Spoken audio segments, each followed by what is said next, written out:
Bonjour, je suis heureux de vous accueillir en ce sabbat du mois d'avril, le premier, qui de surcroît est le premier sabbat d'un nouveau trimestre. Comme il est de coutume dans l'Église adventiste du 7e jour, à travers le monde, nous soulignons l'importance du jeûne et de la prière, ressources que nous avons à notre portée pour rafraîchir nos esprits et demander l'aide divine pour nos tâches quotidiennes. En simplifiant notre routine de préparation et de consommation d'aliments pour consacrer plus de temps à la réflexion et à la connexion avec Dieu, nous renforçons non seulement notre santé physique, mais aussi notre santé émotionnelle et bien sûr notre santé spirituelle. Dans ce contexte, ce sabbat est un bon moment pour réfléchir à la façon dont Dieu nous a montré son amour tout au long de ces mois de pandémie.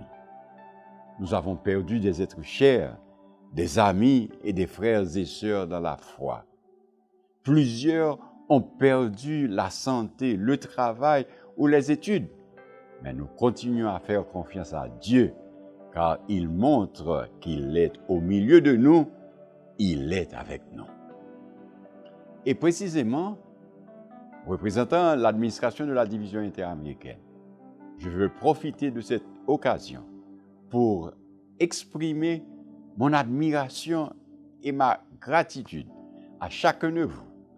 Car malgré les défis de ces 2 années de pandémie, vous avez continué à servir et à assister à l'Église virtuellement et au temple face à face.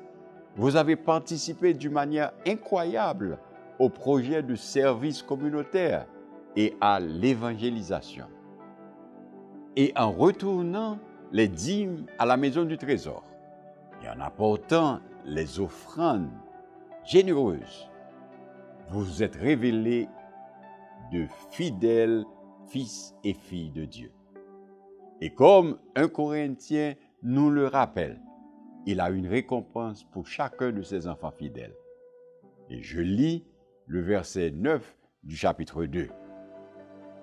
Mais comme il est écrit, ce sont des choses que l'œil n'a point vues, que l'oreille n'a point entendues, et qui ne sont point montées au cœur de l'homme, des choses que Dieu a préparées pour ceux qui l'aiment.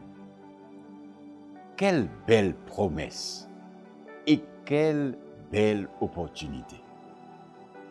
Alors que nous jeûnons et prions aujourd'hui, demandons à Dieu de nous aider à garder notre foi et notre espérance en lui seul. Bon sabbat à tous.